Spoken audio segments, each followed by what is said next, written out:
Hello, good morning. Good morning, It's Ricardo. good to see you then. You Hello. too. And welcome Uh, back to all of our guests. yeah, thank you. This is the Digital Nomad channel. We are here at Saturdays at 10 a.m. New York time. Yes, thank you, Dan, for coming. Thank you, everybody, for watching our live. Today, we prepared something about alternative or the operating systems we can use and something about skills. How do we improve our skills? Yeah, I was talking with Dan about funny things about that things. Yeah. Yeah, we've What system do you use to work? currently I'm using a Mac operating system for my Oh, workstation, but my servers all run on Linux, uh, yeah.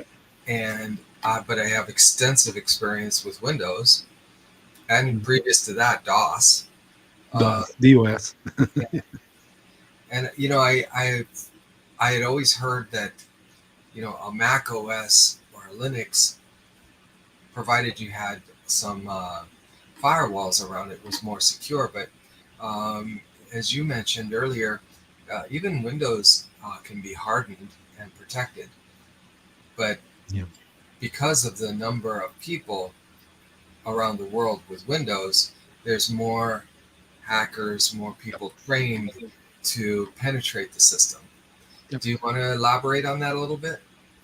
Yeah, it's good to talk about this. Security is a thing everybody has concernings, or uh, you need to take care with our security, of course. But I want to say security is just an emotion, it's just a feeling, you know.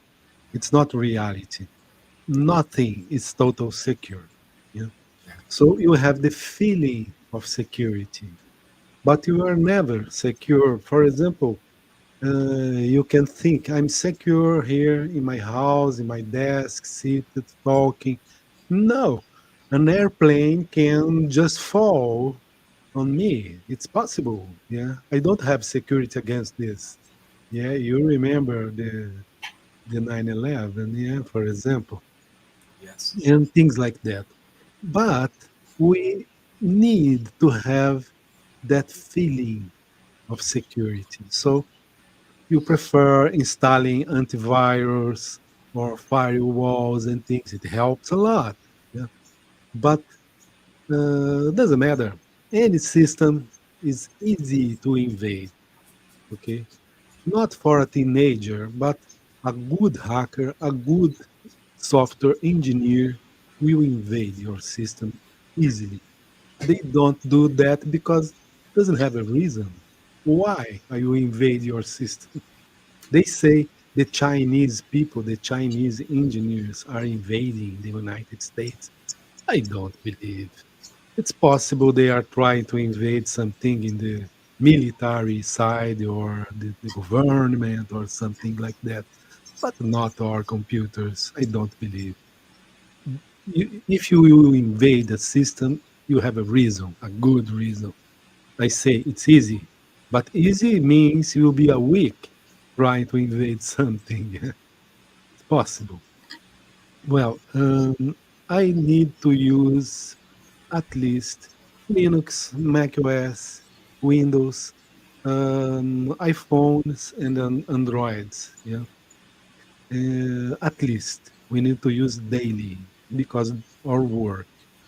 Um, Windows and Mac are more common because we have much more personal computers using that systems, as you said. It, that systems are more invaded than Linux. Linux are too much invaded as well because they are in the web. Almost all websites use Linux in the background. Yeah. We work with WordPress, for example. WordPress runs inside a server, normally using Windows with Apache or Nginx web server. so it needs the Linux. But we have other systems. For example, macOS actually is a FreeBSD version, and kind of improvement in the FreeBSD.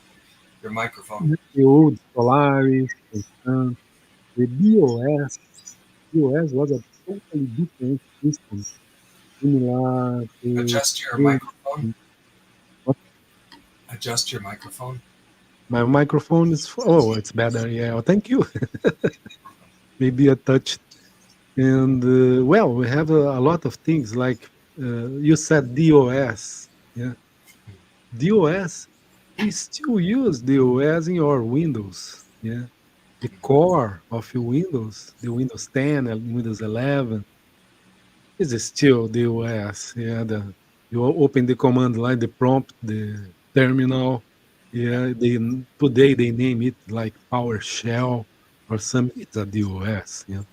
But we have different systems as well, like the Z systems from IBM. Yeah. It's currently the mainframe. In the past, they used only COBOL inside that systems. Today, it uses all languages.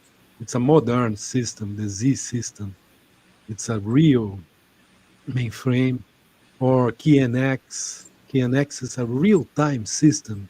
Microseconds are too long for that systems. Yeah, it's necessary in avionics or in some kind of industries needing a very quick system. Yeah, KNX does that that thing. But mainly today, I believe we use Linux much more than Windows or Mac, incredibly, because we are always using the web. Yeah. And we Yeah. know in the background we have a Linux running. Yeah. And it's important to point out to those who don't know, Linux is based on Unix. Yep. Unix was a proprietary system and expensive. Yep. And when the Linux was created, it was created to be open source and has been able to, there have been so many improvements and expansions to the operating system. It Mhm. became it really overcame the use of Unix by so miles and miles ahead. Yeah. Yeah. Linux was an incredible thing. It began in the 80s, 1980s. A crazy guy, Richard Stallman, working on the university. Yeah. Uh, they realized Unix was so closed we could not work with the system. Yeah. And they began talking about the new system. New is GNU. Yeah, new system. And they began doing a system. He named it Herd, but was too long. Was around 5, 7 years doing nothing happened. And a guy from Finland named Linus Torvalds was in the University of Helsinki, began working with that new system, okay, cloning the Linux system. So he picked the system made by Tannenbaum, that was a teacher, very known teacher. Tannenbaum made a system named Minix. That's a small version of Unix they taught in the university classes. Linus Torvalds spoke the Minix and began doing the new system, improving it, as you said, and cloning things from the real Unix, the private proprietary Unix. In that time, Santa Cruz Operation was the biggest company with Unix dominating the world, the enterprise world and the mainframes. But Because of that, Linus Torvalds lost the degree in the university and stayed 2 years developing Linux system and talked to Stallman and asked, okay, I have the kernel, I have the system working. I will pick the GNU system, yeah, the new system, and put on top my Linux kernel. So it began the Linux system.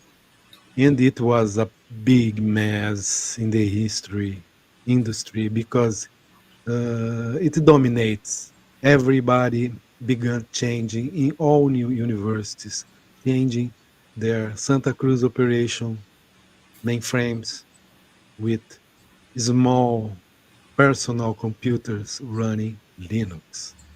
Yeah. Today, we only have Linux and maybe some FreeBSDs, yeah, around and things like that. Yeah. I began using Linux in 1992, you know, when I, it was, I yeah. began in '94 Wow. after I attended a Linux workshop. They Hmm. were introducing it to a group of computer users, and I was fascinated. Nice. Well, about that, how do you improve your skills? We need to be up to date to everything for working. How do Yeah. you do that? Well, I have a real mixed bag of resources I go to. Uh, you had mentioned earlier MDN, the developer network from Mozilla, and Yep. that is very, very useful. Mhm. And I really like the w3schools.com um, because it covers HTML, CSS, JSP, Java. It covers all these different um, tools that we use on a daily basis. So sometimes, maybe you need to skew a button and maybe you've never done it before. It's a great resource to see some ideas on and have a sandbox that you can work in to learn and test your skills from what you've learned there. And then, when it comes to Photoshop or Mhm. XD Sketch. Uh, the the Adobe Learn Center is the Creative Cloud.adobe.com Learn is very useful as well for me. Yes. Those are, and we can't forget about Google. Hmm. What Yeah. a great resource to find other resources. And StackOverflow.com, you mentioned that earlier. Yes. Also, excellent resource. Be amazed at how many good answers you can find. Of course, you've got to sift through and really be sure, but there's a lot there. Yeah. Yeah. It's true. The internet is incredible. Today Google is the main point where you search things. Yeah. I remember in the 80s when I was beginning with this, I need to learn the Unix commands, and I was beginning to learn Perl, and we didn't have internet, we didn't have good computers in that time. I just got to the the Unix mainframe was a novel something, was a big computer, and they asked to print the Perl manuals. You know? So I had a book like that, that was the Perl manuals, and I was for maybe a week, all day, reading that thing.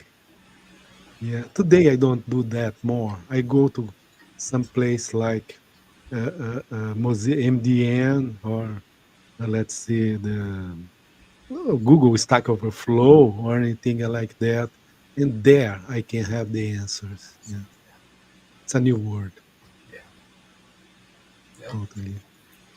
Well, we are in your time. You have 15 minutes. It's too long. Our regular time is over, my friend. Thank you for your presence.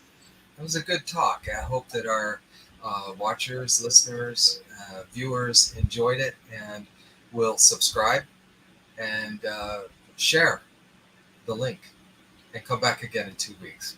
Thank you. Appreciate. Thank you. It was my See pleasure. you next time.